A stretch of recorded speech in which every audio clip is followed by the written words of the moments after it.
but we're here for a keynote presentation for our symposium dedicated to the work of Jason Rohrer. So on my right is a very tall man who needs no introduction.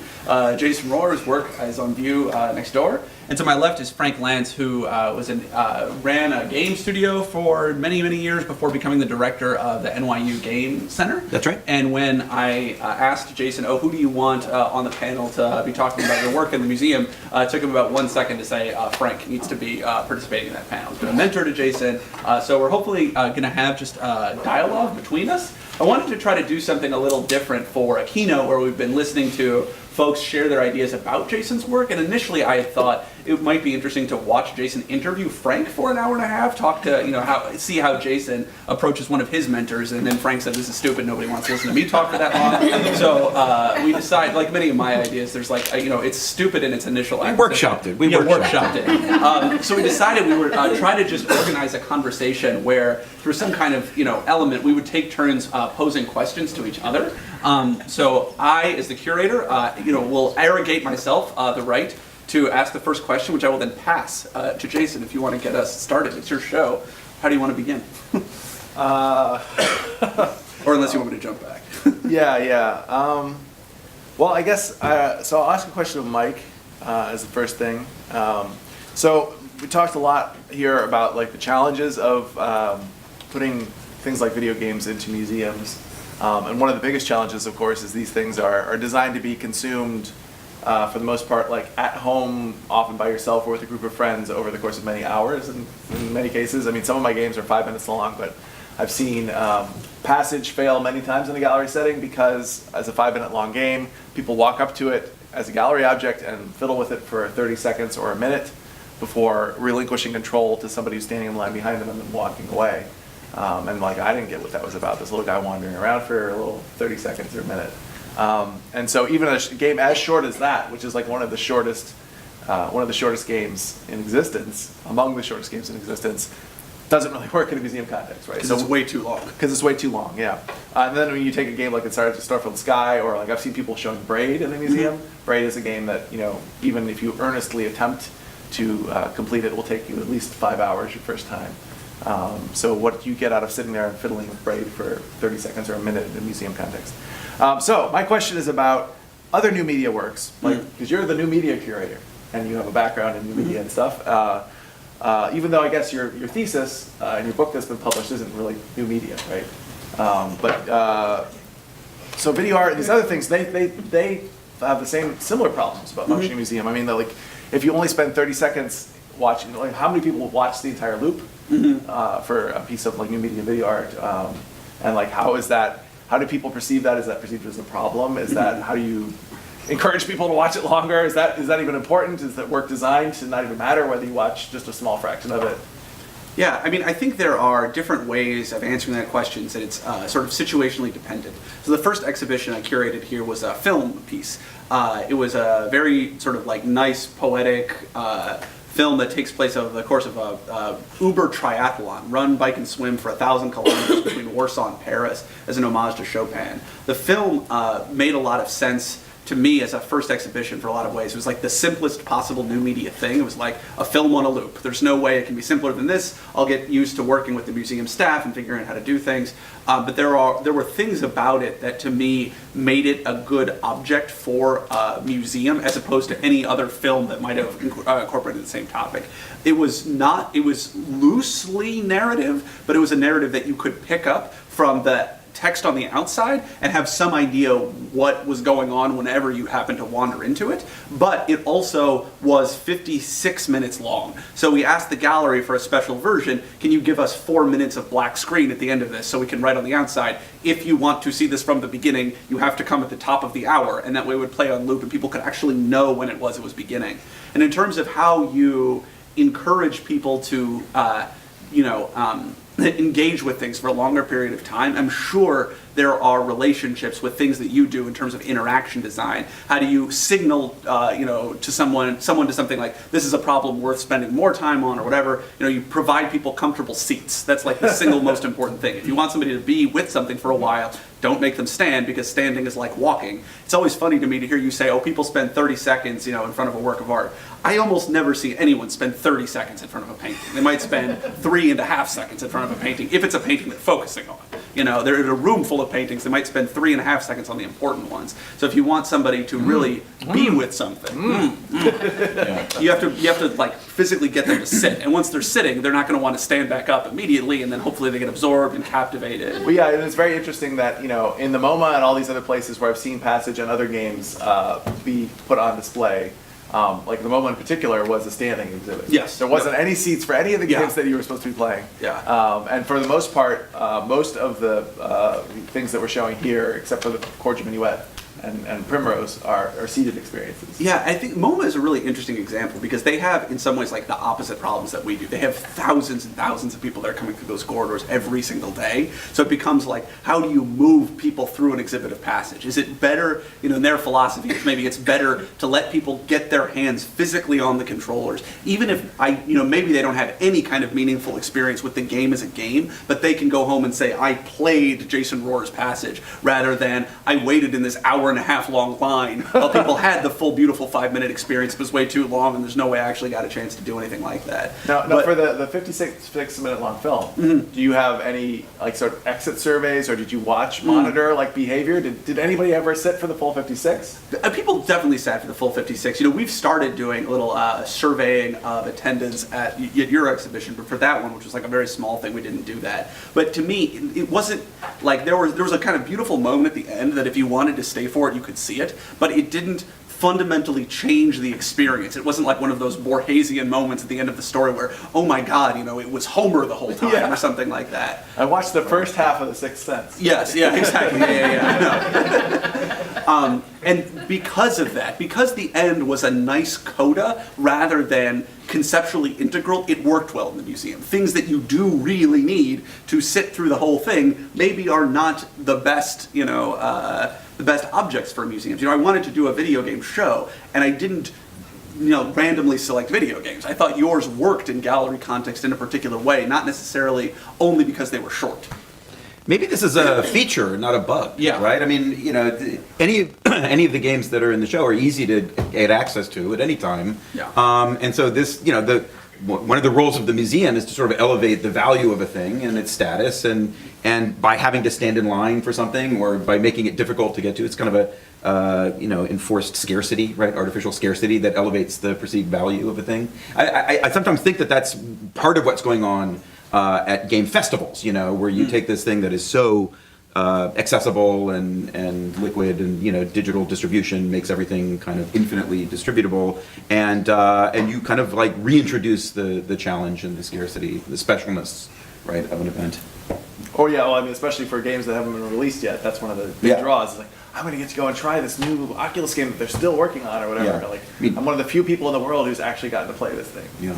I want to kind of follow off on that question and say, first of all, great show, really well put together and curated and presented, and I especially liked the attention that you gave to having people there to sort of explain the games and to help people play them and understand them, which I think that it's really good for people who are putting on shows of this type. I think they can learn a lot from looking at how you guys thought about the experience and how people are going to learn these games and not just glance at them. Yes. But I guess my question is, what, in your mind, would you do differently? So now that you've done this and you've made a bunch of innovations and how you think about presenting games in a museum setting, are there things that next time or that people who are doing this in the future can learn and maybe do differently? Nothing. I would do no. Perfect. This is a good moment to really thank the folks that Frank mentioned. Brandon and Laura and Michael, who have been our exhibition attendants, have been just absolutely magnificent, helping lower the barrier of entry for people who might be intimidated to play a game, especially a publicly visible game, to pair people up to play multiplayer games and make new friends in the museum. I heard through gossip that this was actually a popular first date spot on like the OkCupid scene in Boston. So like helping people like get accommodated to playing a game with a new friend. You know, it's like where the rubber meets the road of having this exhibition. Jason's games actually. Yeah. Wow. Yeah. Maybe there'll be a crop of war babies coming your way. You know, Passage and a whole. If you can play Passage on a first date, like you guys, you may be.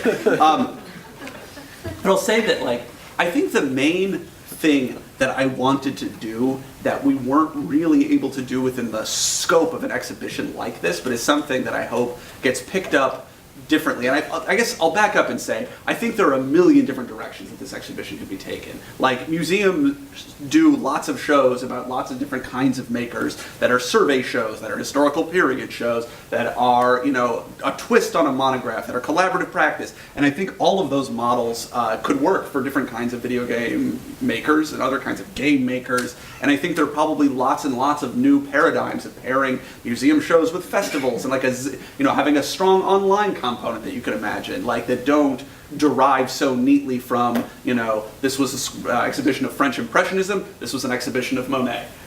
We picked the Monet paradigm just because it felt like in some ways an easy place to start. Mm-hmm. But I think in terms of something that I wanted to do that was just not really possible within the scope of the exhibition project as it stood, was to start thinking about preservation. So museums put on exhibitions, but they also maintain permanent collections. And to me, it felt like museums as the sort of preservers of culture needed to be paying attention to this form, not simply because with a background in art history I felt like I had things to say about Jason's work in recursion and Borges, but that the museum's job is to be a kind of bastion of interesting things getting put into the time capsule, but it's not so straightforward to put a game into a time capsule as it is to put a painting into a time capsule, some of which have to do with very material technical reasons and some of which have to do with conceptual reasons. Like, how important is it to have a game that's originally playable on a tablet? Can that be moved over onto a laptop or not? How much of this changes and how much of it is like situationally dependent?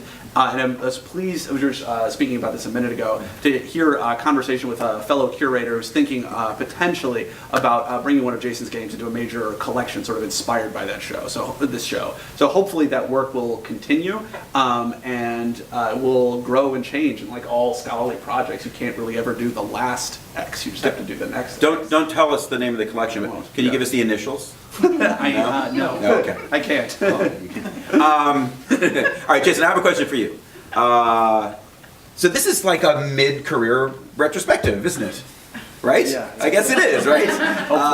Where are you on your screen? Yeah. How close are you to the right edge? So typically that's a time for self-reflection, for sort of gathering the stuff of your work and your practice so far and kind of thinking about them. And I guess my question is, have you done much in the way of kind of stepping back and considering this body of work? And are there particular themes or ideas that you've noticed kind of emerging that you weren't aware of before, but you now kind of are tying these things together? Right. Well, when I got this book in the mail, right? I don't know if I'd even seen a PDF of it. I don't think I had. So anyway, I got this book in the mail, many months ago now, and just kind of flipping through it. It's this kind of like weird yearbook over the past 12 years of my life of like, oh yeah, because it's mostly in order.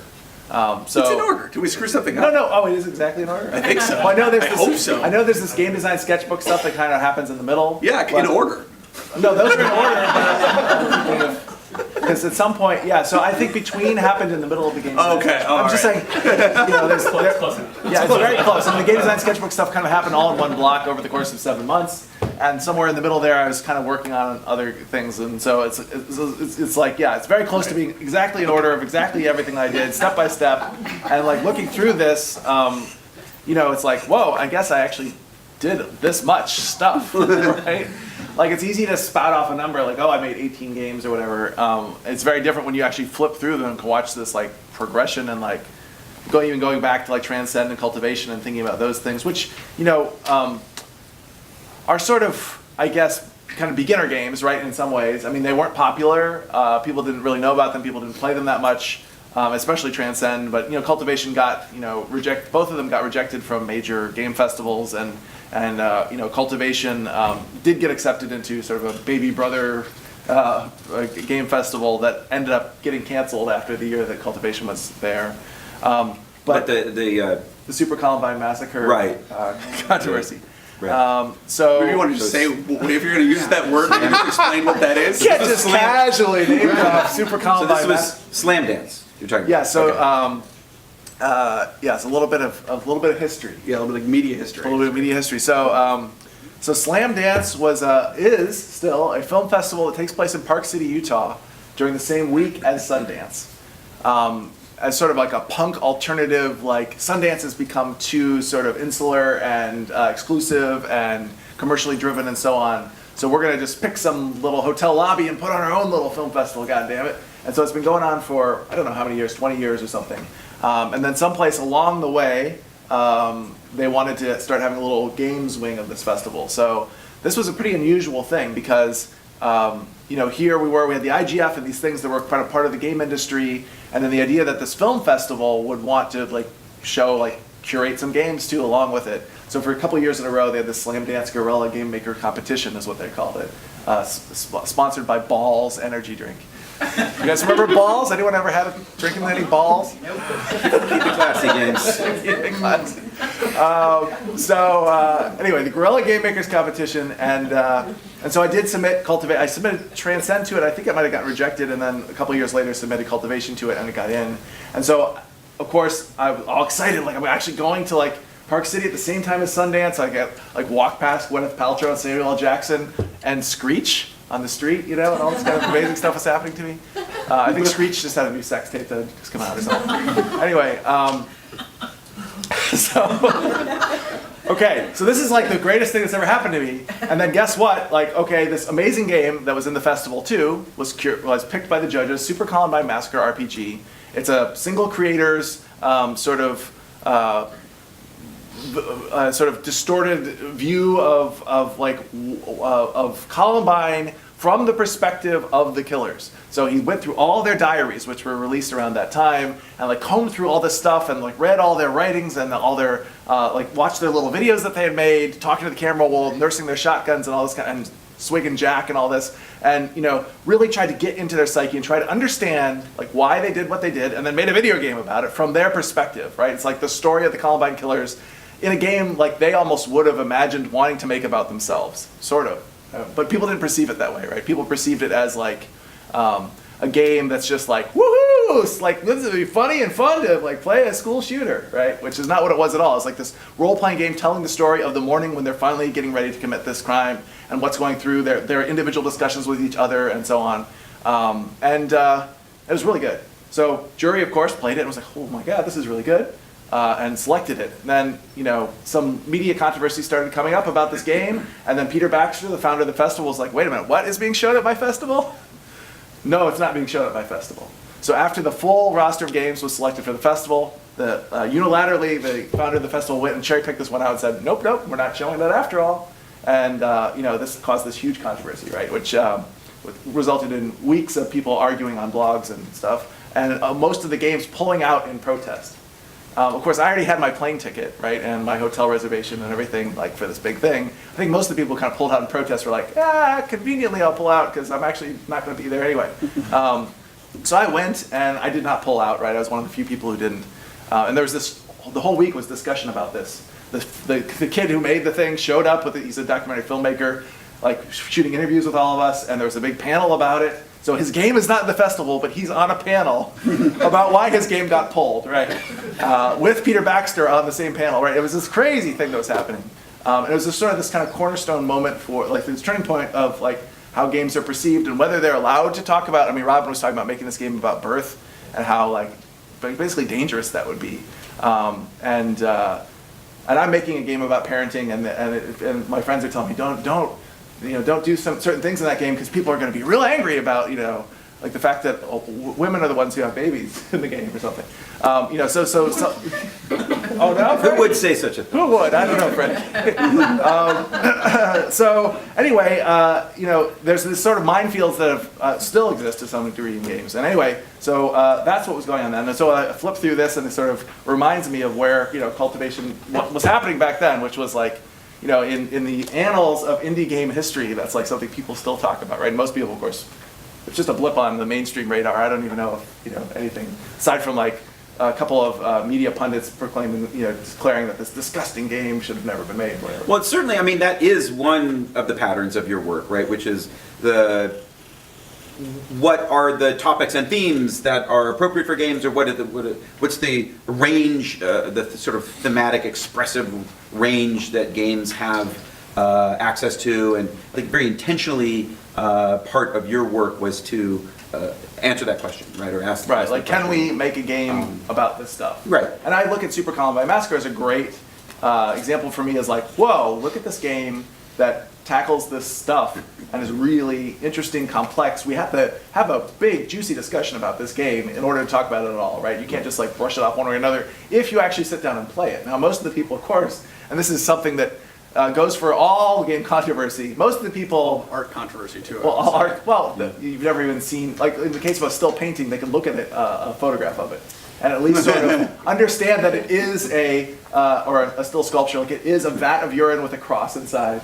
They can see that picture, they can see that image. With these games, it's sort of like they hear the title Super Columbine Massacre RPG, and that's all they need to hear, right?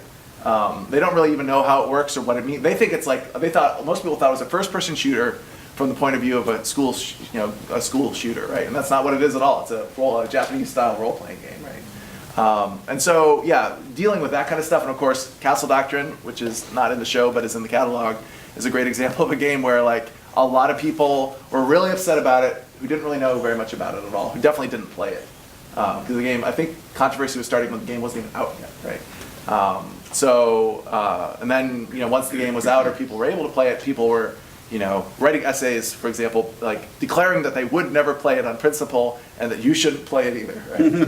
It just seems like strange. I don't know. I guess can I imagine like that happening with a film? I mean, there's films made about all sorts of controversial subjects. Oh yes, I think so. That people would say, I will not see this film, and Oh yeah, and you shouldn't either.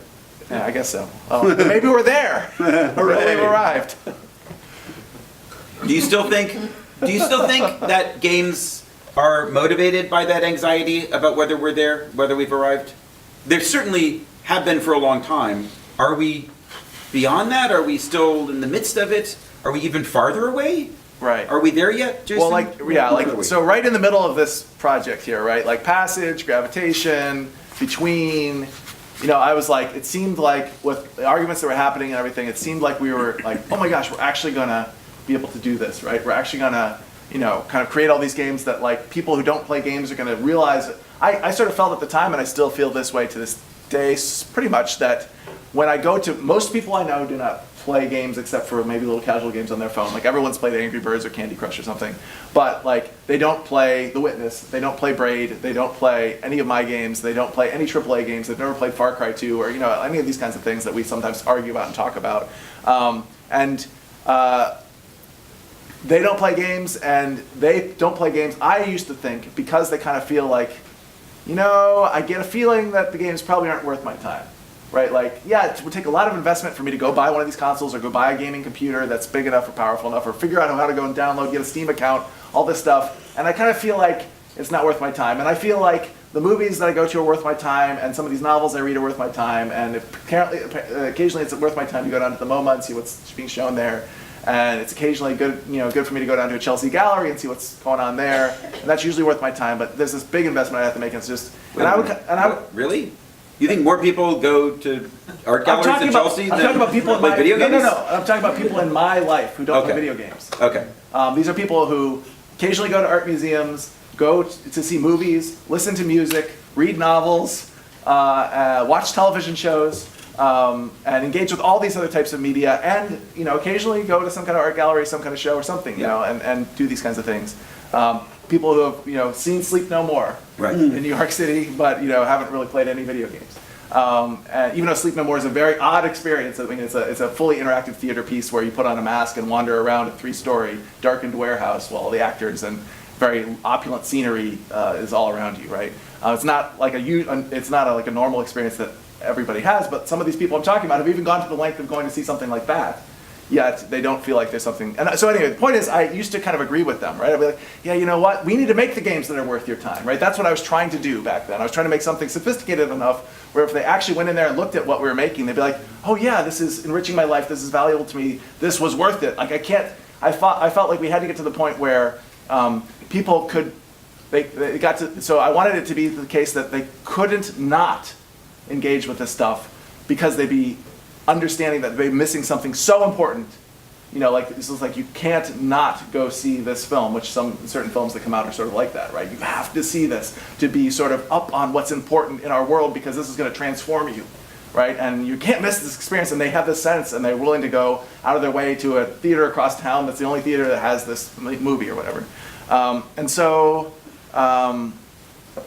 So I used to think that we were going to sort of get there and like solve that problem or something. And then I think that more recently I've realized that games are fundamentally different than these other forms because they require active input and effort on the part of the person who's consuming them, the player, right? And therefore they're more like something like graphic novels. If you read like Chris Ware, who's often heralded as being the sort of master of the form of the graphic novel, who's pushed all these boundaries and done this really deep, meaningful, humanistic kind of experimental work in terms of laying out the page and so on. Reading a Chris Ware book is a lot of work. It's something you have to decode, and it's very enriching and rewarding, but it's not something you just kind of sit down after a hard day at work and slump down in the chair and like, let me pull open my Chris Ware and try and decode some of these pages. And so I feel like the video games, like you think about The Witness or Braid or some of these things that we as game designers have thought, like these are the games that people would get value out of. Like they require so much. They don't just fit into like social entertainment consumption the way even very artistic films or plays or novels, or you can sit on the beach and read your novel while you're on vacation, and even if it's a little bit difficult, you read a few pages a day or whatever. And it kind of just flows over you. Maybe you zone out during certain pages, and it doesn't really matter, right? You can't zone out in the middle of a video game and have it continue to like function, right? And so maybe like graphic novels, which of course have ascended greatly in terms of people's appreciation of them, but are pretty much not read by most people at all. Like I bought Mouse as a gift for a bunch of people, and no one's ever read it, right? And to tell you the truth, I've never read Mouse either, as many people as I bought it. Because I look at it and I'm like, oh wow, that looks like a lot of work. It's super good. Dude. No, it's super good, but it looks like a lot of work. I'll say too, on this kind of like high barrier to access, to me, this was part of what I felt like was an interesting challenge of showing work like this in a museum. And they did a lot of thinking about like what kinds of games will work on the conceptual level you're describing, but even on the more basic level. And one of the things that I felt like was good about your work for a show like this, but also made it accessible to me, who even though I'm a 32-year-old guy, I did not grow up playing video games. I was never allowed to have them. I didn't develop the sort of like native facility with them. Interesting. And that that explains so much. I love it. No, I love it. This show is the return of the repressed for you. Exactly. Take that, Mom and Dad. Yeah. Anyway, they're coming next week to see Well it. done. Well done. But that I don't have the sort of like reflex dexterity to play most games. So I have, many of my contemporaries are video game people, and they're like, oh, you got to see this super cool thing. And I'm like, the best way for me to see this is for me to watch you play it. I feel like I'm a person who like learned to read as an adult, and like I might have a theoretical appreciation for works of literature, but I'm going to kind of be stuck with See Spot Run because I didn't have the native experience with it. It's never too late. It's never too late. I know. I'm getting there. I've gotten so much better at Inside a Starfield Sky. But except honestly for that one, really, almost your games like de-emphasize that manual dexterity in favor of the mechanics at play there. And to me, that was something that I felt like would be able to be shared with people, coming into the exhibit who don't necessarily think of themselves as video game players. We had a donor tour yesterday. There's a woman who said, I've never touched a video game in my life. And I said, well, give you just the most basic introduction, but like, you know, and we'll have an exhibition attendant with you to like answer some questions, but you can do this. You can play these particular kinds of games and get something meaningfully, conceptually interesting out of them.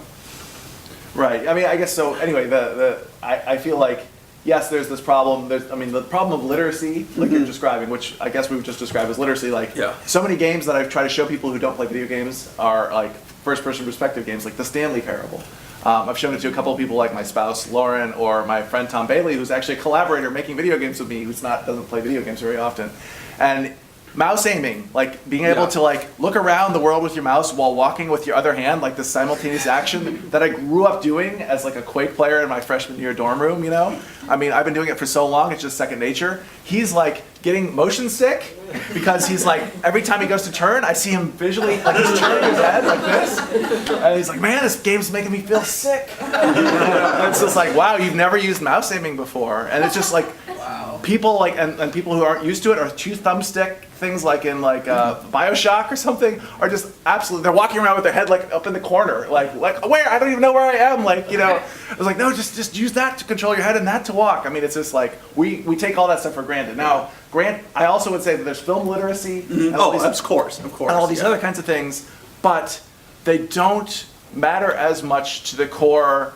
process of consumption from beginning to end. Yes, absolutely. And so you cannot have film literacy, and you can sit there in the theater and be like, whoa, I don't understand what's going on here, and just it washes over you. And you saw the movie, though, sort of. Yeah. You cannot play through any part of any of these games without this kind of literacy that we're talking about. You can't even get through the first section to see any part of what's there to be shown later. Now, often that's framed as a big problem, right? That we need to overcome in order to increase people's access. But is it a big problem, or is it just like, oh no, this is how this particular right? No, so I've come to works. that's the point is of all of this long thing here is that I over the years, back when I was trying to do all these game design sketchbooks games were designed so that my spouse could play them, right? Like she was playtester number one. It was like, I want to make a little arena shooter that's sort of reflex based, but like most people who don't play games, I've seen her struggle with stuff like this. What if time stops every time your character stops and literally everything freezes? That's what this game is sort of experimenting with. So as long as you don't have bullets flying, the enemies all freeze, their bullets freeze, and you can sort of plot your tactical course through them before you make your next real-time motion as they all start up again. So I used to be working on that problem a lot, but then I kind of sort of felt like it was detracting from my ability to make deep, rich, interesting games. That, you know, like the Castle Doctrine is a great example of a game that is extremely brutal in terms of, not brutal just in terms of themes, but brutal in terms of how it treats the player, what it expects from the player, what it asks of the player. The literacies it assumes. Yeah, the literacies it assumes, or what it's assuming you're willing to put up with. Yeah. Like, how many times are you going to die in what seems like an unfair way to learn these lessons that the game doesn't just tell you up front, right? I wanted you to learn them sort of the hard way, and that's sort of part of the experience. And, you know, I want to make a game like that, and I don't want to be sitting here saying, well, how are, you know, people who don't play video games? Because I found that they weren't really playing the video games anyway. Like, I do all this work to try and make them accessible, and they weren't playing them anyway, so it didn't really matter. Like, my wife would play test it because I asked her to, but beyond that, it was nobody else was playing them. So if we're going to have this group of, like, it's like the group of people who do read graphic novels, and, like, you know, Chris Ware shouldn't be sitting there thinking, like, how do I get all these people who don't read graphic novels to finally, you know, he's like, I'll do a New Yorker cover. Right. Well, then they look at the cover. Right. That's it. Yeah. You know, if I want to go deep in this form, like I can't really be worried about this other stuff. And you know, especially since if our form is never going to achieve that sort of mainstream, like everybody does it, just like everybody sees, like you know, everybody's watching The Wire or whatever. Then you know, maybe we just need to give up on that part, right? Like we can't be striving for that. It's never going to happen. Like just like it's never going to happen for graphic novels. Maybe because they are sort of inherently non-passive, non-social, you know, forms that don't fit well into people's relaxation schedules. And we're going to have these hardcore people who really like to get real deep into these things, and that's the audience, right? And it doesn't mean we, you know, can't be sort of, you know, obviously we can make commercially successful work. That's not a problem. It also seems like that audience is just, over time, becoming bigger and bigger as people grow up. More and more people do grow up playing the games and building those core literacies. But I've seen most of my friends who I grew up playing games with and who were still playing games with me in college or getting PlayStation 2s themselves to finally play Metal Gear Solid or whatever they were doing along with me and kind of in parallel, those people have all fallen off. They don't play games anymore, right? They're like, you know, 37, 38-year-old parents, with jobs and children, and sort of they play some kind of game occasionally on the weekend once in a while, but they definitely do not keep up with everything that's going on in the world of video games. Even the high points, like they never heard of The Witness, never heard of Braid, never heard of Far Cry 2 or BioShock, or these kinds of things that we in the game world are like, oh my gosh, everybody's talking about this. Like, what do you think about this thing?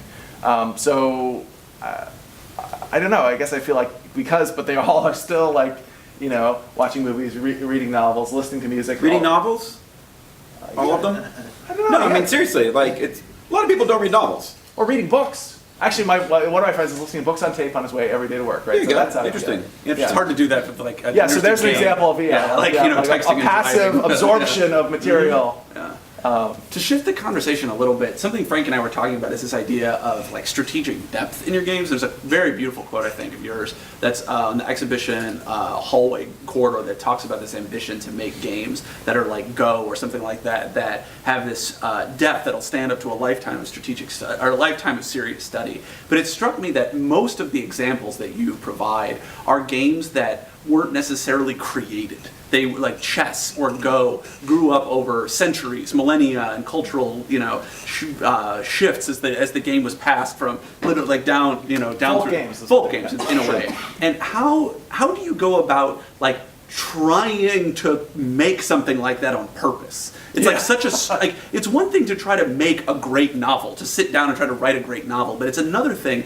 to try to create something you think will have emergent properties in that way. Right. Well, I mean, obviously, by studying some of the things that do function that way, like a great example, this is an example that's probably unfamiliar to many people in this audience. Maybe there's a couple of people in the audience who it's familiar to. Is Magic the Gathering, right? Which is this extremely nerdy, extremely nerdy bit of culture that has stood the test of time in sort of an insane way. Where it came out back in like 1993 or 94, right around like my freshman year of high school, and I remember.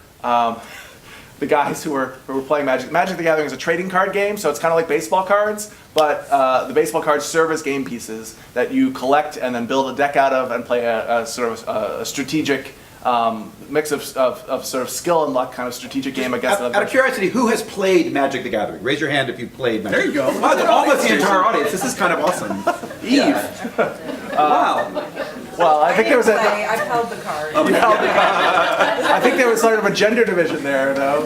Yeah. Among the hands that were raised.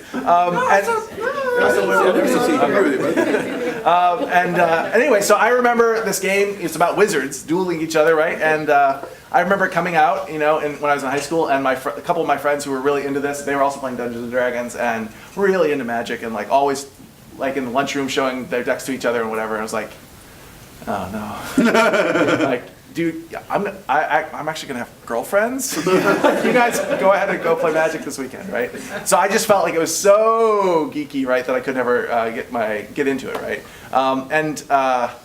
And then over time, of course, it stood the test of time, right, in a way that very few modern games have, to the point where there's still a shop in almost every town that deals these cards. Like 20 years later, there's new sets coming out 3 or 4 times. They had their most successful year last year, right, in terms of revenue, right? Wow. So this is the new sets for the cards are coming out 3 times a year on a regular schedule, and they've been doing that for like a decade or more. In terms of that regular schedule, and then there's these groups of people who get together every in these shops for the opening events, and they're like sold out. They got like 85 people in the shop, like waiting to buy the thing when it first comes out, and I mean 3 times a year, 4 times a year, this is happening. So that kind of game, you look at it and like study it as a design, and you're like, wow, well actually. There's a lot of sort of broken things about this design. This design is sort of, something that there's no game like it before, and people didn't really understand how games like this were going to function. And the guy who designed it has even admitted that, if I had to go back, I'd do it differently. But it's kind of, he's tried to make other games since then that fixed the problems, but they never caught on. And so he's just sort of like, well, I guess this is what people like. I mean, there's a bunch of things about it that aren't great, but that's what we're sort of stuck with, right? And that's really interesting, right? That this player community has adopted this game, and it's become this cultural phenomenon in a sort of an underground way that will probably go on forever. I'm imagining. I don't see it stopping anytime soon. And yet it's still based around this game that's like, definitely not the most strategically deep or interesting game that's come out in the last 20 years. It's certainly strategically deep and interesting. Well, it's not a shallow game by any stretch of the imagination. Right. Well, I don't know. I mean, it's not. Yeah, I don't. We've had, Frank and I have had this argument. There's different aspects to the game, right? We don't want to get into too many design details here, but there's clearly things about it that are fundamentally odd, broken, kind of like boring, built right into the core. It of the is game. interesting. It's funny that you bring up Magic because clear authored work of culture, right? It did not emerge over a long period of time. Richard Garfield had this brainstorm. Hey, what in a about hotel room? Yeah, what about a game where the pieces are like cards and they have rules on them and you are exploring this whole world? And he really invented this game. But over the past 20 years, it has evolved quite a bit, right? Many hands, it's been through many iterations, right? It has evolved in that kind of organic way. But the company that controls it is constantly keeping it changing to keep it fresh for everybody and introducing new little twists every year. Are there are there any of your games that have had a similar? What about Castle Doctrine seems like it's probably the closest to that. And has Castle Doctrine kind of evolved and changed under the hands of the players? Yeah, I mean during the time that I was actively working on the game and making new revisions to it and reacting to players back when I was still working on it. It was a game that, like it's an example I've said before, there's a couple of players at least that played it like almost every day for 11 months, right? Yeah.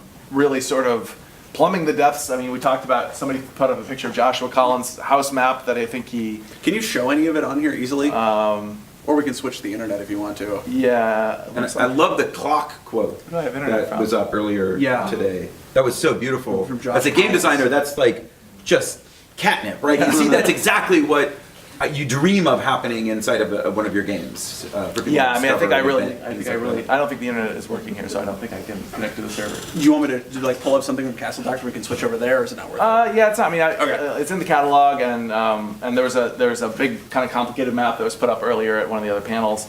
I just hold up this as an example. You can sort of see how detailed this thing is here, and so this is something that you could study as a player and sort of try and decode and figure out how it works. There's all these wires going behind the walls and complicated patterns that link to different switches and different relays and all these things that cause the house to behave in a pretty complicated... Here's the ridiculous Josh Collins security trap. Yeah. Wow. So players definitely got real deep into that game and kind of invented. But did the game itself, did you release patches? Did you change things? So I was always working, sort of with and against the player community based on like the latest thing that people were doing that sort of subverted the way the game was supposed to work, right? And the biggest thing with the Castle Doctrine was the tendency for people to make a house that was somewhat impenetrable. I mean, the core rules of the game prevented it from being fundamentally impenetrable because you have to be able to get through your own security without cutting any holes in the walls, right? Just like you have to be able to enter your own house in real life without, breaking down the door every day. So therefore we have keys. I mean, that's why security has these weird balanced properties. Like, well, it has to be hard to get in, but not impossible. And if you have the right, people had to design this house in such a way that they knew the pattern, they knew the right hallways to go down, but they couldn't be like cutting through walls and nipping wires along the way. That, of course, if people are just trying to keep other people out, there's the tendency to just make a house that looks too hard to pass, or kind of like this arms race of people making harder and harder houses. Of course, the hard houses are not very interesting to play as a player when you're trying to go through them, right? So the game becomes this sort of like, these like people turtling, essentially, right? Turtling in this big scary shell of a house that no one is even going to bother trying to go through. And then there's like the players are the ones creating content in the game. They're the ones creating the dungeons that you're supposed to be exploring effectively if you're thinking about this as like a roguelike or something. And they're making uninteresting puzzles for you to even attempt to solve. And so I spent like 35 revisions trying to kind of solve this problem in various ways. Like what if you can get a blueprint of someone's house, and then study the blueprint in sort of an abstract form before entering the house, but then you can't look at the blueprint while you're in the house, or all these different kinds of like, what if you got money, like what if your player's getting money over time inside the house? Well, that really encourages you to turtle. Am I right in thinking that this is a brand new process for you? Like before Castle Doctrine, you had not had that experience of like watching a community play your game and changing the game over time as they were playing it? Well, I think it's something relatively unique to multiplayer games. Right. Maybe in some sort of single player sandboxy game, where there's lots of possibilities for what people are going to do. I mean, Inside of Starfield Sky had quite a bit of playtesting and tweaking the core game mechanics to change player behavior because it was like, oh, players are playing in this boring, broken way. They found this kind of exploitative way to play that's just not interesting. Yeah. And then, of course, the interesting story I always relay about that is, players don't come to you and say, like, it's probably because if I go down inside deep enough, I can come up with like an exponential number of hearts each time, and then have 96 hearts to just plow through things. They just come to you and say, this game is boring. Right. And I don't know why it's not fun. Maybe you need to add a boss. Maybe you need to do this, maybe you need to do that. Maybe you need to add better bullet combos. There's something about it. I played other games that were fun, and this one's not fun, so I think those games had bosses, right? And then you look at like a playthrough, like I have this game recording feature where I can watch a player play, like you can send me a file and I can see exactly how they played. You watch and you see exactly how they're playing, and you're like, oh, well, that's why you weren't playing the way you're supposed to play. That's why it was boring to you. You were grinding your way through using this one weird trick. and so then you go and as a designer, try and figure out how to fix it, not to sort of like tell players not to use that trick, but change the game so that trick isn't effective anymore. And then you give the game back to the player, and they're like, oh my god, this game's interesting and fun now. I don't know what you did, but it's great. It's so interesting because I remember when you brought the Castle Doctrine to when you first told me about it, and you said, "Oh, I'm about to playtest this game," and the only thing that was unsettled was like the prices on the different equipment. I was like, what do you mean? This is just the beginning of the design process in my mind, is to put players in front of this and to really figure out what, but in your mind you had really thought through so much of the thing that it was only the very, like details around the edges that you were expecting to learn from the players. But then it turned out to be this much longer journey. Right. And I think in some ways that really encapsulates a lot of the tension of this question, of this original question of museums, of like accessibility, of the work of games as works of culture as opposed to games as kind of emergent folk culture, games as authored works and stuff. And like how do you put Magic the Gathering in a museum? How do you preserve it? Yeah. And there's new card sets coming out every year. And there are a lot of people thinking about like really interesting versions of this. And I guess, one question that leads off of that is what does that tell us about the meaning at the heart of these things, right? Because I think in our traditional thinking about how paintings and poems work, we really do have this idea of meaning originating in the author or the creator and being transmitted through the work and then being received on the other end. Through the capsule of the work. But it seems like games don't fit neatly into that pattern, and instead they're like these little engines that produce meaning in surprising and complicated ways, that it isn't just about, and yet the Art Game Project was like trying to bring games to that place where they were closer to paintings and to the capsule. Well, okay. And so what do you think of that project? Yeah, so I agree with you there that like games historically and games that have had like stood the test of time are very often not these little authored capsules of expression or whatever. Like if you think about basketball or poker. Yeah. I mean, basketball is not a folk game; it's an authored Right, exactly. game. People might not know it's an authored work. It's right? an authored work. But there's a culture that has sprung up around it, and there's been, I'm sure, modifications to his rules over the years. Nope, NBA, same rules. Yeah. NBA has changed. Steph Curry is ruining the game of basketball. I mean, I think basketball was originally played without backboards. I mean, there's these weird little things that have changed over time, right? And it played with a ball that couldn't readily be bounced and had to be thrown from person to person without dribbling. And there's all these interesting things about the history of basketball. But that's when I came into games, though. To the idea to say, well, this is what games actually are, and look at how baseball and Magic the Gathering and these things function in culture. It isn't that rich and interesting, and of course, and beautiful, and of course that it is. But games had video games at least had sort of congealed into this point where they were little capsules created by authors, shipped. I mean, you can't say that any of these Nintendo games I played growing up were these works in flux, right? That are being modified by the creators in reaction to their community and whatever. It was like, here it is. I still have it, right? I still have The Legend of Zelda with the shiny gold cartridge for the Nintendo Entertainment System. Actually, I don't have it. It's my sister's. Right? She got it for Christmas, and it still has our saved games on it from when we were little kids, like 30 years later, because it's a little battery that hasn't gone dead yet, right? That is this little capsule, right, that we can continue to access, very similar to a book of poetry or any other thing like that. And so, if games are going to occupy that space too, which they clearly do, then let's get busy on that authoring project. Interesting. So in some ways, the Art Game Project was really just video games. They sort of like were. Video games are out of the arcade. Yeah. I mean, the arcade sort of had some of that, where the new board would come for like some modified version of Pac-Man. And now it's like Ms. Pac-Man, and like, whoa, it's totally different. I love this much better. Can't wait till we get Ms. Pac-Man board installed at our bar, right?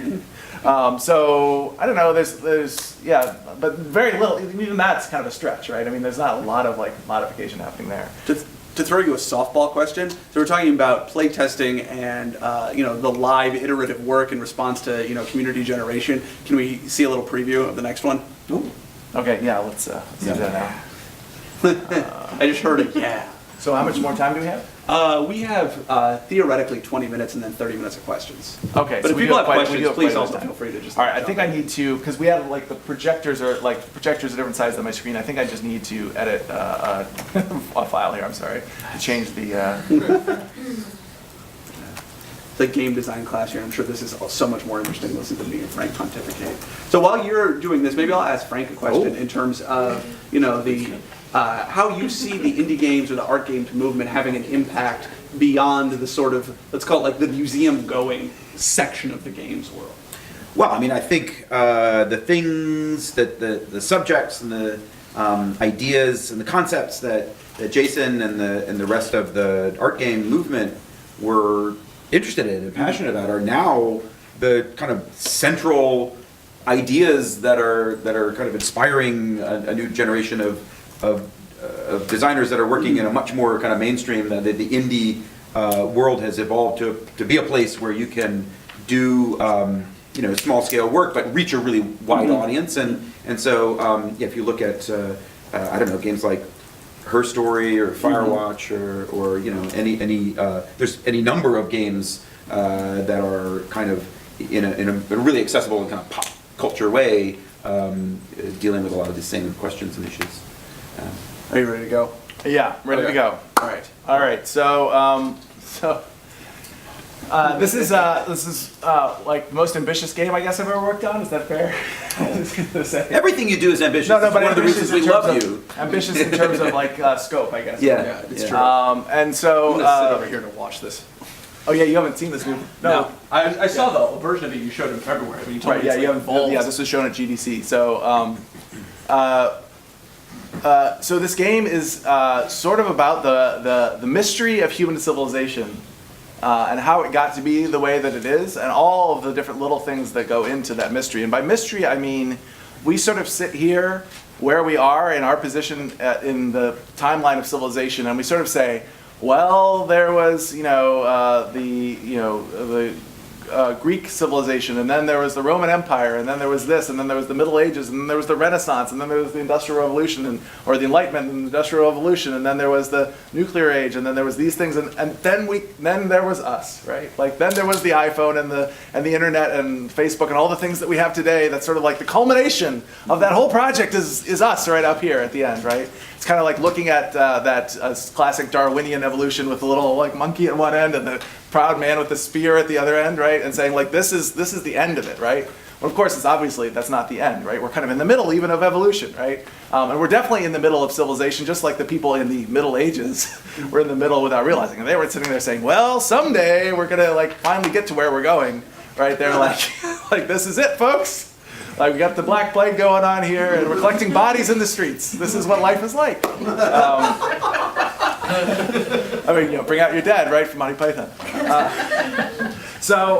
Anyway, so the mystery is also about like this kind of cross-generational collaboration that has happened, right, where we look at like something like the iPhone and we think of like not just all of the thousands and thousands and thousands of people who actually collaborated to make this one individual iPhone that I hold in my hand, through all the little microchips made by all the different companies that are assembled by all the different people on the assembly line at the Foxconn factory, and all the people involved in the design process at Apple, and all these things going along the way. But also all the things that were put in place by other people that allowed those people to do those things, right? Like many of the chips that are inside the iPhone, even though it's like we have electrical engineers and circuit designers who kind of know how they work, they're designed and optimized now by computer programs that other people wrote, right? So the optimization problems in these chips has exceeded the capacity of human engineers to lay out the transistors and so on in the silicon dies, right? So now we've gotten to the point where we really depend on these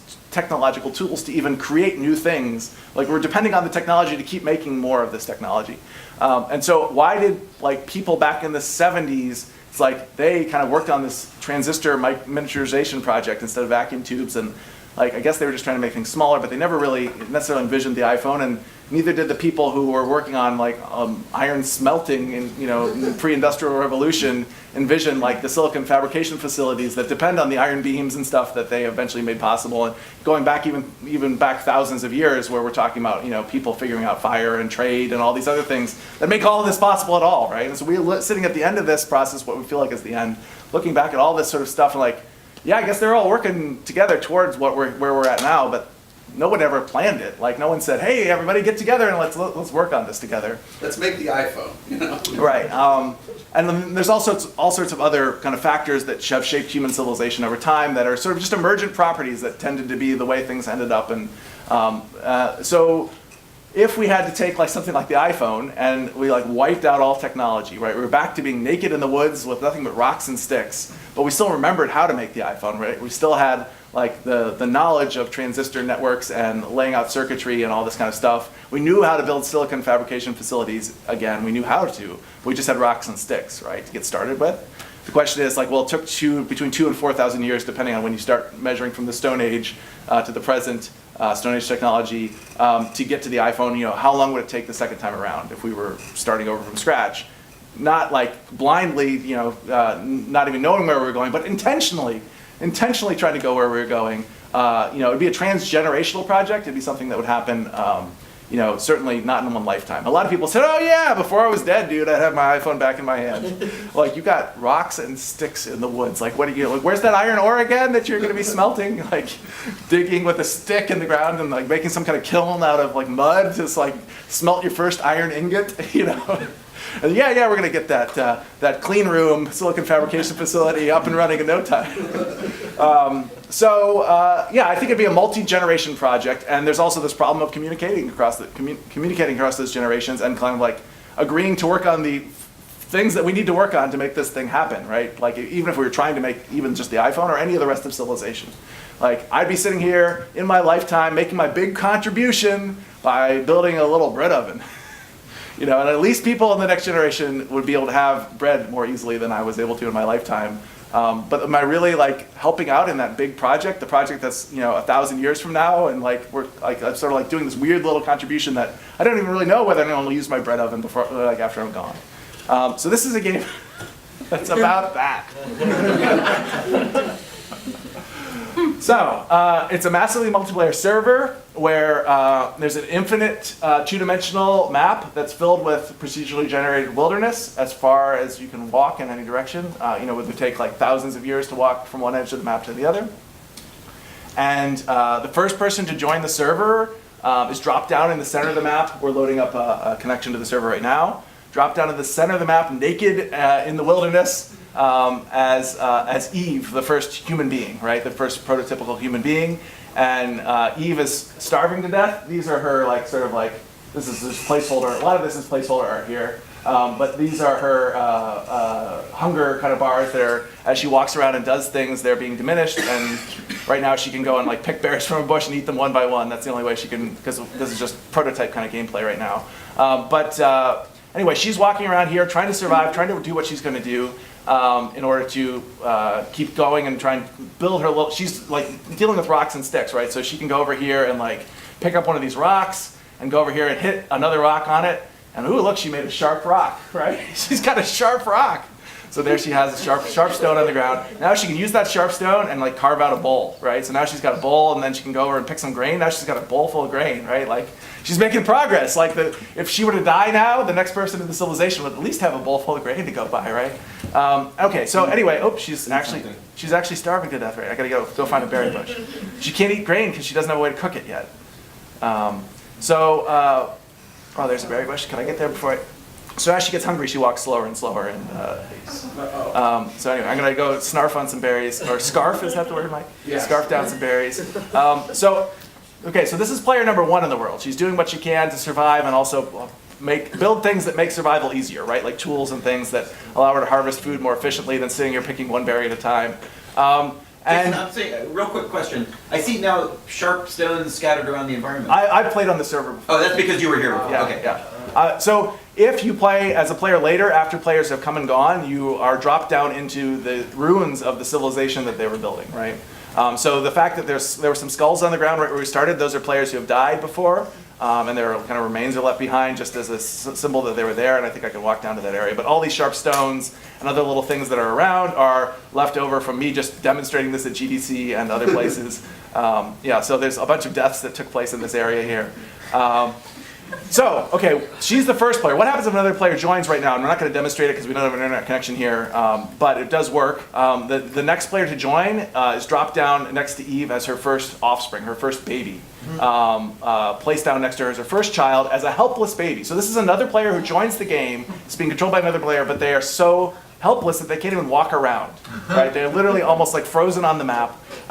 And Eve can potentially pick them up and carry them around. And she's in charge of feeding them if she wants to, right? There's no obligation, right? Just like there's not any obligation in real life if you have a baby that you actually have to feed it. I mean, you do feel like motivated to feed it and so on, but you don't actually have to, right?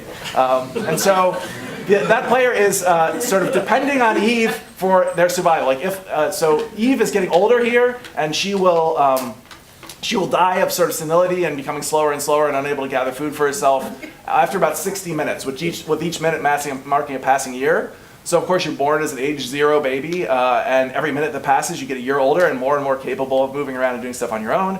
But you can't survive more than a couple, like maybe 30 seconds without food because you have a very small stomach.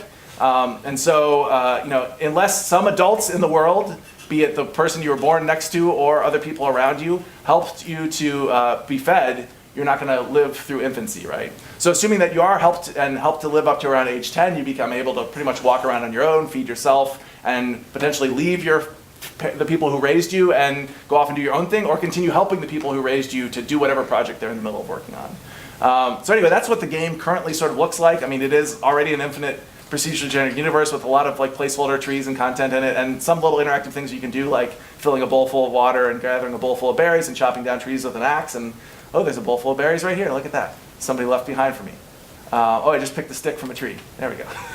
Okay, so the question is, we want to make content so that this game kind of represents, just our rough sort of like pie in the sky ideal is like from arrowheads to iPhones and all of the sort of complexity of civilization building and transgeneration communication. So the other thing is, like, depending on how old you are, you're allowed to talk here. So I currently am 19 years old, so I can type 19 characters. I can type "I'm all alone!" ! And I'm out of characters. Every year that you get older, you're allowed to type an extra character. So when you're born as a helpless baby, you can type a single character, right? Like I'm about to die, right? And then at age, I can't eat I can't eat out of a berry bowl. I haven't put that part in the game yet. When you're 2 years old, you can say a single syllable like ba or ma or da. When you're 3 years old, you can start saying like cat and hat and stuff. When you're 10 years old, you can almost start saying little sentences and phrases. And when you're elderly, let's say you get up to 60 or 70 or 80 years old, you can almost utter an entire tweet in 100 words. Right? Okay, so that is how the game functions. The question is, if we're going to do everything from arrowheads to iPhones, how do we do that, right? We want to make a game about like 4,000 years of human history, and we don't want to spend 4,000 years making it. And not only that, I don't have like a huge company of hundreds of people helping me. I initially started off making this game and programming it by myself, and I've recruited my friend Tom Bailey, the guy who you'll see down in the case downstairs, who did the music for Diamond Toast of London and shares the picture on the back of that box with me. He's recently moved to my town, and he's helping me with this, creating all this content. But still, it's 2 people working part-time, and we want to kind of do it in maybe like a year, to do like, maybe 10,000 fully interactive objects. And so I'm going to show you really quickly here the little editor that I've been working on. And this is the main thing I've been working on in this game is this editor, right? The thing that enables us to create content and get it into the game. Let me quickly show you, let's go over to this panel and show you the male character that we've been working on. These are just kind of placeholder characters. So this is a little character here. This is an animation editor. You can see he's made up of all these little hand-drawn parts. And these are actually things that we're drawing on paper, because I realized that tweaking things in Photoshop and retouching things constantly and being perfectionist, because you can be a perfectionist in like digital art, is something that slows down content creation. We want to be able to get things into the game basically at the speed of thought, like as quickly as we can doodle them.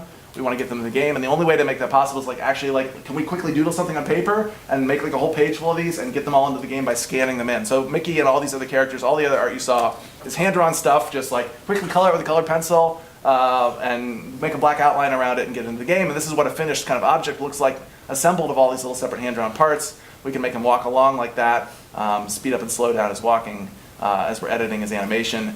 But there's an procedural aging system that I'm going to demonstrate right now. So he's 0, that's what he looks like as a little baby. I mean, this is still kind of work in progress stuff. As he gets older, he starts to develop more adult features.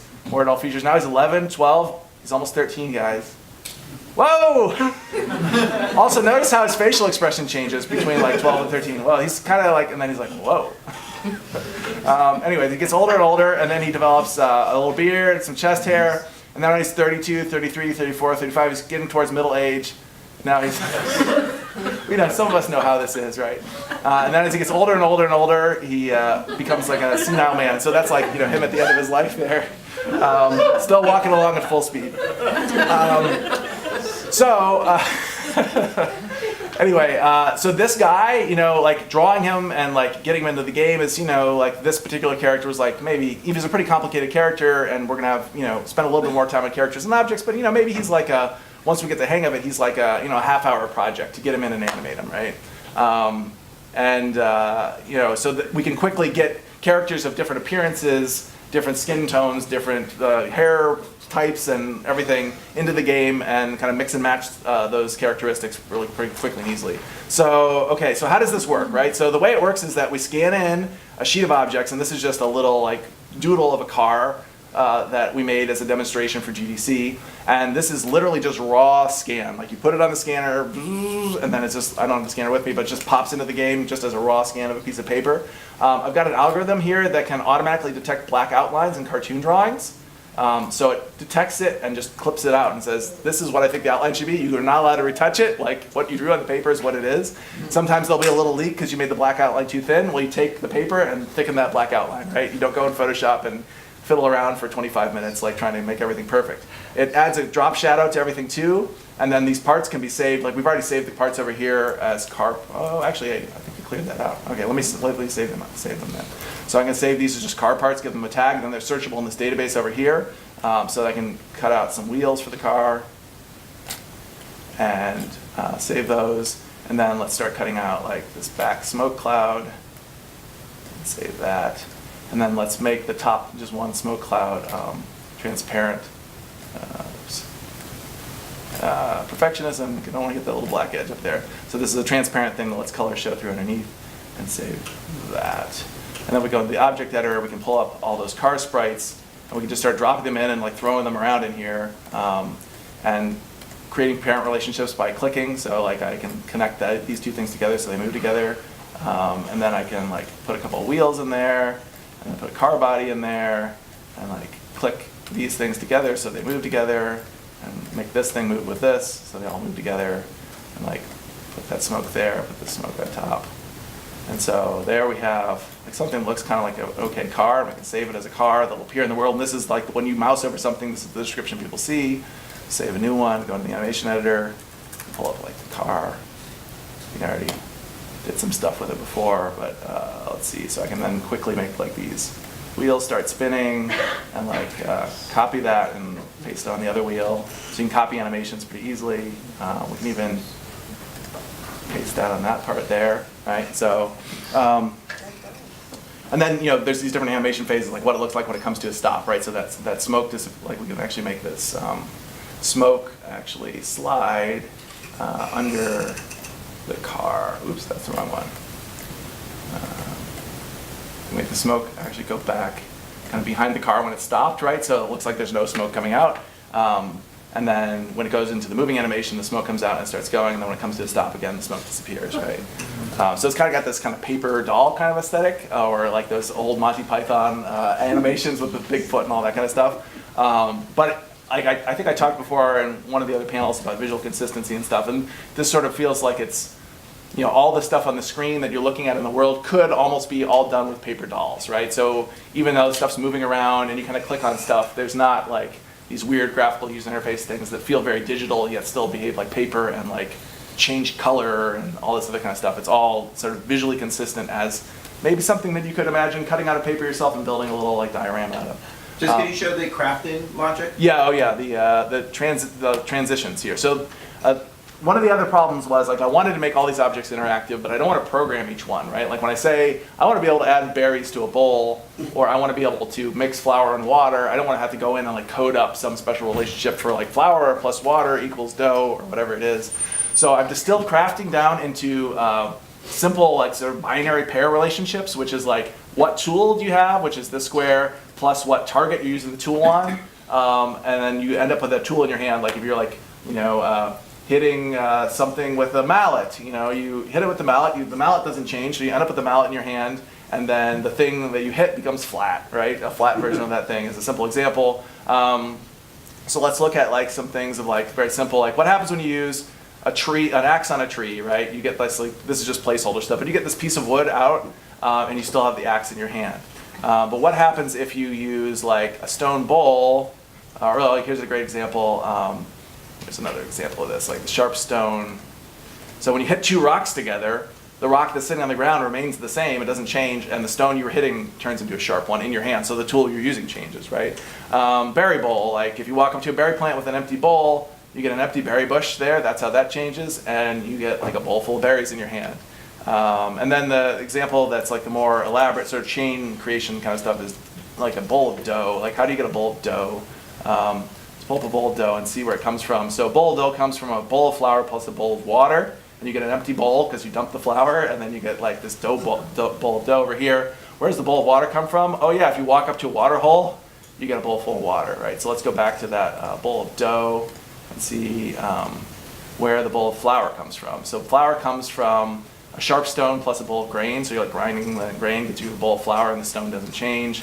The grain comes from walking up to a grain plant and picking grain, and then you end up with an empty grain plant. And then, of course, we showed before where like the bowl comes from hitting a rock with a sharp stone. Yeah,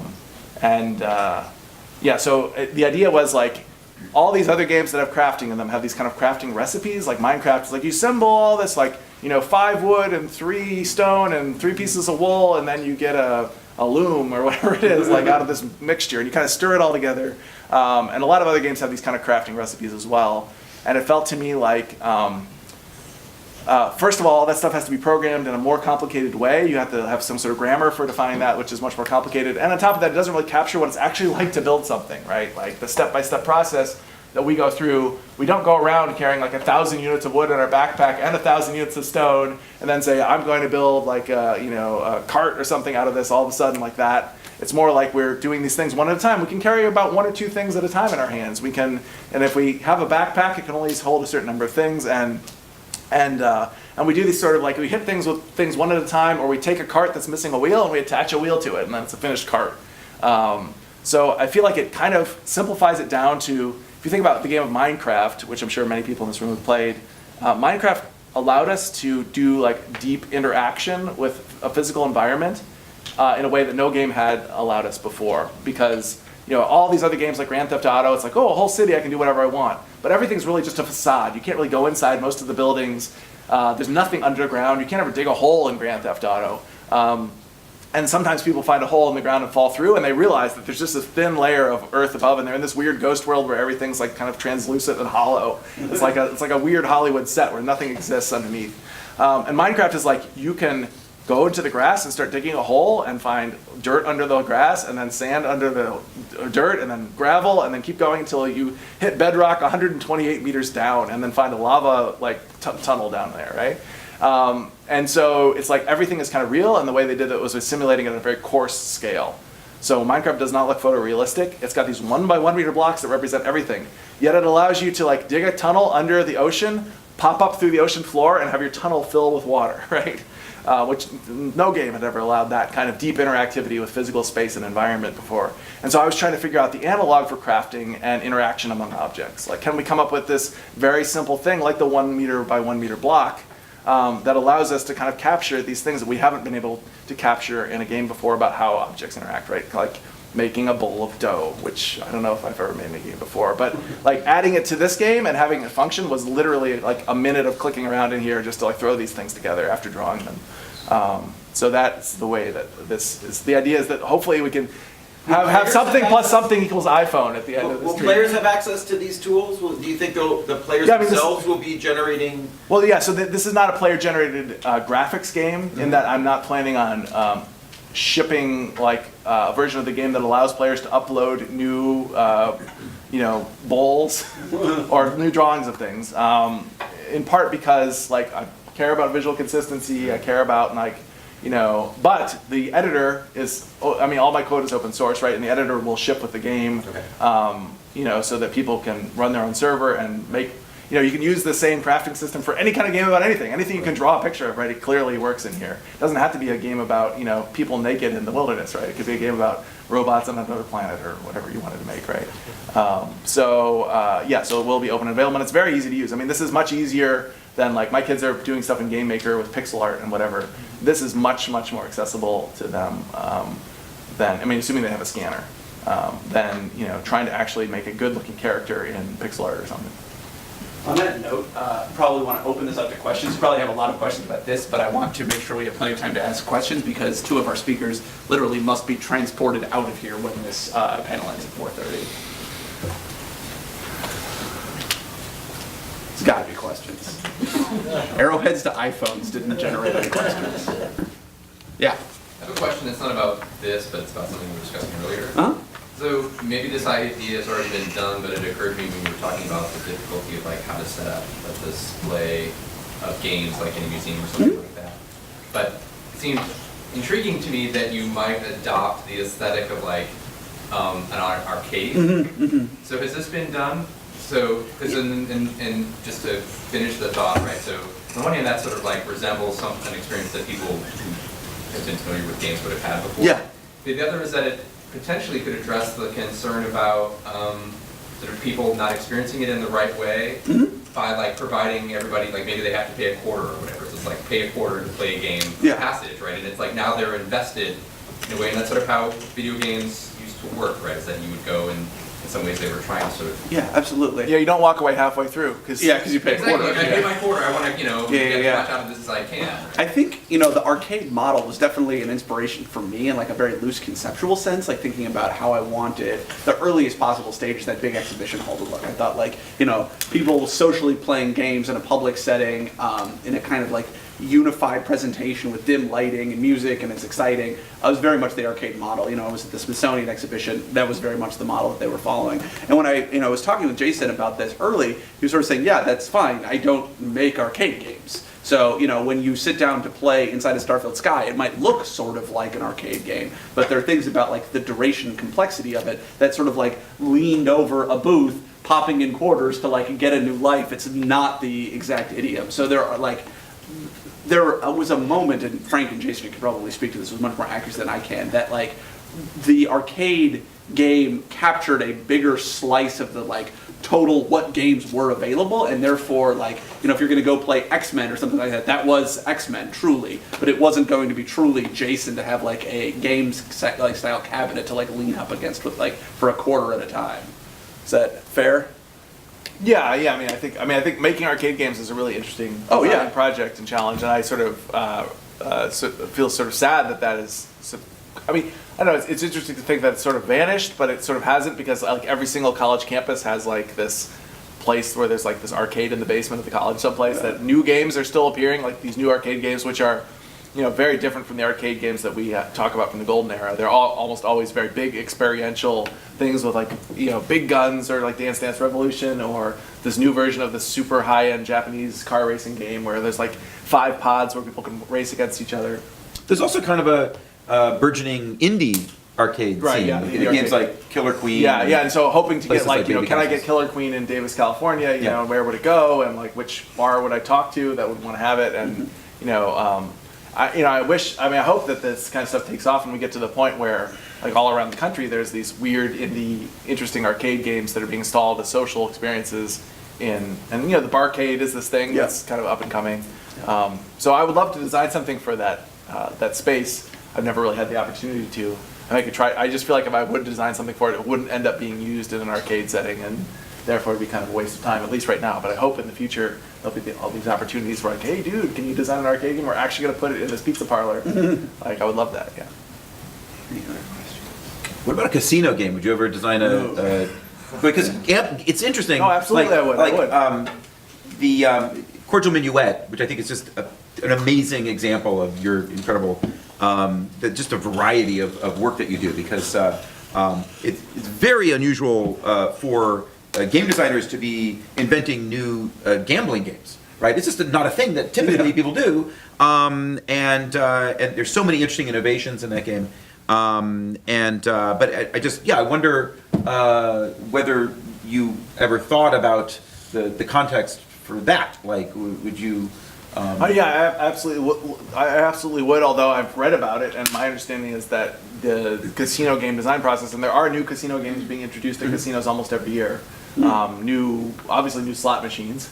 There's new slot machines all over the place, but there's also these like new table games that are being invented, like new types of weird poker variant games that always games played against the house, not real competitive skill-based games. But so I am definitely interested in that kind of stuff. I just feel like the opportunity's not there. There's this whole industry of people who are inventors in that space, and they're patenting their games, and they're got channels where they can communicate to the people who are the game acquisition people at each casino, and have these deals. And, just a whole world that you need to get into. And if anyone could do it, it would be you, because I mean, Diamond Trust of London is such a good example of how you just you don't let the existing context determine what you are willing to do. You just made this game that just made a Nintendo game. It's impossible that game exists, right, on Nintendo, and yet you somehow just made it happen. It seemed like no, but see, with Diamond Trust of London, it was like a publisher approached me and said, "Dude, you want to make a DS game?" I would have never been pursuing that otherwise. So, it is true that I will muscle through any content, but that doesn't mean that I'm going to go out there and try and do something that seems like there's a huge likelihood of failure. Yeah. Also, it's not like you could get yourself shot.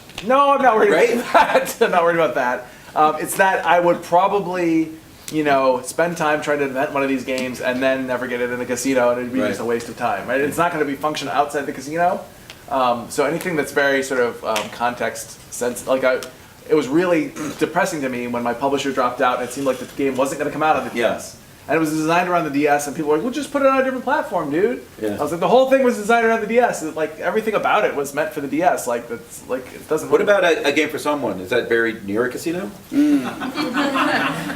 we talk about this? You're looking for hints. Oh, well, I guess It's always don't say it. All right, so we should talk about. It's not near a casino. There's not much public land around Vegas. So that was your cue. A game for someone is a game. The only game that Jason has made that's not a video game. Correct? Show the pictures. Yeah. So I don't know. You have any? Okay, sorry.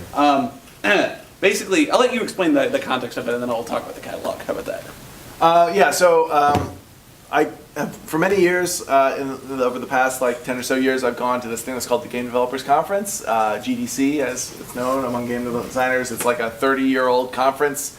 Happens every year in San Francisco, where it's I think it's probably the largest gathering of game developers in the world. Something like over 20,000 people this past year gathered at Moscone Center in San Francisco.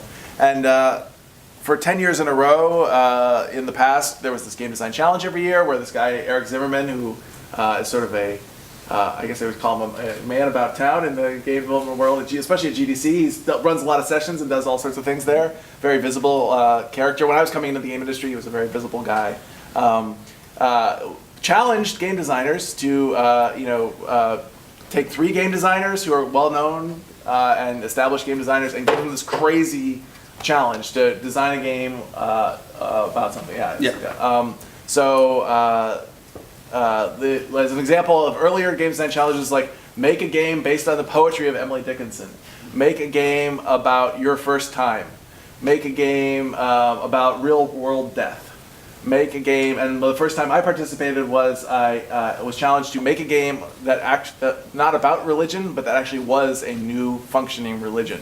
That in playing the game, people were engaging in a religious practice. And so I made this game called Chain World that sort of took off outside of GDC and became this whole sort of media sensation. And it was how I heard about you. There's a Wired magazine. There's a Wired article about it, yeah. Because the person who I passed, it was a game that existed in a single instance on a USB stick, and it's like the holy object in the religion, and you play the game once, and that's all you're allowed to do, and then you pass it on to somebody else, and the game passes as sort of a secret society, holy object from person to person in this chain of people who are adding to this world over time, and getting only these people who are next in line get to see what all these other people have done before in the world. And the first person I passed it to at the conference I didn't know, some stranger came up and I passed it to them at the talk, proceeded to try to transform the game into some sort of effort to raise money for charity, and auctioned it off for $3,000 to player number 3. And everyone was really angry about this, right? So there's this Wired article about this holy war that erupted around this game that turned into a religion or whatever. And so a couple of years later, Eric Zimmerman was doing the final game design challenge and inviting all the winners from previous years, including Will Wright, the guy who invented The Sims, Harvey Smith, the guy who made Dishonored, I can't remember some of the other, Richard LaMarchand, I think, was there, the guy who worked on like Uncharted and Uncharted 2 and Uncharted 3. And all these, the panel of like 10 of superstar game designers, and of course, since I had won the previous year, I was up against them. Our challenge was to make the last game humanity would ever play, because this was like the last game design challenge. That's all it was. He didn't have any more description other than the last game humanity would ever play. So I was thinking about how to make a game that would sort of last until the end of humanity, but sort of not be a game that people are playing until sort of the end. And what does the end of humanity mean? I don't know. Let's like push ahead like 2,000 years, right? Thinking about cathedrals and other things that, you know, generations of people work together to build and that are still benefit us like way into the future. And some of these games that you go back far enough in history, and we have the game board, but we don't know how to play it, right? From like Senate or whatever the name of the game is from Egypt. We just sort of guess what the rules must have been. So I designed a game using artificial intelligence to help me test it, because I didn't want any like pairs of players to actually play the game. I literally wanted it to be like the last a game that kind of extended beyond any of us who are now living. Like nobody now living would ever play. And then designed the game out of materials that would last 2,000 years. So built the board out of titanium and the pieces out of titanium. Wrote the rules down in sort of a pictographic language, along with English rules in case people don't speak English in the future. Studying like the Westinghouse time capsule that's buried in the World's Fair in Queens, which is supposed to be there for 5,000 years, and this is actually a story worth diverging on. So they studied how to make this thing last 5,000 years, all this inert gas in a glass tube, and the special alloy they invented for the cylinder that wouldn't rust and under any conditions, even if acid pours down the hole or whatever in the future. And they were so worried that people would forget where this thing was, because they thought in 5,000 years people won't speak English, so we can't just make a map or write instructions. And what if like our instructions, wherever we keep them, are destroyed? Like people won't be able to find the thing. How are they going to be sure that they find it? So they wrote a book, and they wrote a book that describes all the contents of the time capsule and all these coordinates about where to find it. And the beginning of the book is like a dozens and dozens of page long primer for the English language from first principles. Wow. With like drawing of a tree and TRE and like this kind of stuff to work them through learning English from scratch from this book. And then they printed like hundreds and hundreds and hundreds of copies of this book, and they distributed it to libraries all around the world. So to this day, these Westinghouse time capsule primers are in all these libraries being housed just in case all, you know, like a bunch of libraries are destroyed through some cataclysmic event. 5,000 years from now, people will look at this book and think, let me learn English again from scratch and go dig in a hole in Queens to pull up this weird, like, alloyed time capsule, right? So anyway, that was really cool. And also the golden plaques that Carl Sagan helped to like launch off on the Pioneer probes and these kinds of things, like what they decided to put on there. Anyway, yeah. So, Yeah. Okay, so that's the... So then this thing wound up in a hole somewhere in the middle of the Nevada desert, Yes. and then the GPS coordinates. Yeah, so generated 1 million GPS coordinates on 1,000 different pages of paper, and picked one at random and went there and dug it and put it in that spot, and then erased the coordinate off my GPS, and then passed the coordinate sheets out to the audience. So one person in the audience had the correct coordinate on somebody's sheet there, but even if we go and look at one coordinate every day, it would take us around 2,000 years to find. There we go, sorry. So cool. So it hasn't, to the best of your knowledge, been found. And when we were working on this exhibition, we wanted to sort of think differently about a traditional museum show. We also wanted to think differently about a traditional museum catalog. So I told Jason I wanted the catalog to function like a game as well as like a scholarly text. And we went back and forth about this about a zillion different times. And by one of the challenges I posed to Jason is I wanted gameplay to involve manipulating the pages differently. So that, one of the things I felt, Patrick and I did our damnedest to do, to elucidate all of the threads, underlying your work, but there are just so many. It would fill up 10 books. And I wanted viewers to be holding, page 17 next to page 85 and see, oh my God, there's this connection here that we didn't even anticipate. So how can you make a game where turning the pages was some kind of like key mechanic in playing a game? And at some point, Jason said, why don't I just hide a map to Game for Someone somewhere? So we French folded the book so that each page is doubled. So you take pages, you read them, they're all great. But hidden inside each page is a tile of a map that if you take the book completely apart, you can solve the jigsaw puzzle and unscramble it and create a 100 square foot satellite map to where the Game for Someone is buried, and these are available for sale across the whole. And on that note, I need to make sure our speakers get their train, but Jason and I will be around for a couple minutes to answer more questions, and thank you all so much for being with us, and go buy the book if you want to.